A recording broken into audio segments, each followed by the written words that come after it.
இல்ல என்னைய சகட்டு மேனிக்கு எல்லாரும் விமர்சனம் பண்றாங்க.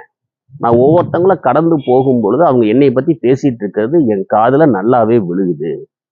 அந்த விமர்சனங்களை என்னால எளிதில் எடுத்துக்கொள்ள முடியல. இதுல என்னால மத்த வேலைகள பார்க்க முடியல.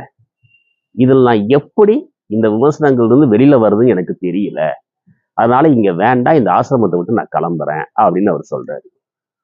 சரி நீ கிளம்பிக்கோ அப்படின்னு அந்த குரு சொல்லிடுறாரு. ஆனா அதுக்கு முன்னாடி நாளைக்கு உனக்கு ஒரு சின்ன டெஸ்ட் ஒண்ணு இருக்குது. அந்த டெஸ்ட்ட மட்டும் நீ அட்டெண்ட் பண்ணிட்டு நீ கிளம்பிக்கோ. ஏன்னா இந்த ஆசிரம விதிப்படி நாங்க அனுப்ப முடியாது. உனக்கு ஏதோ ஒண்ணு சொல்லிக் குடுக்கணும். அதனால அதையாவது சொல்லிக் குடுத்துடலாமே அப்படின்னு ஆசைப்படுறேன். அதனால நாளைக்கு மட்டும் காலையில என்னைய வந்து பாரு அப்படிங்கிறார். நாளை காலையில குருஜிய அந்த மாணவர் போய் பார்க்கிறாரு. நீங்க என்ன டெஸ்ட்ன்னு சொன்னீங்கன்னா, அந்த டெஸ்ட்ட முடிச்சுட்டு நான் பாட்டுக்கு என் வேலைய பார்த்து போறேன்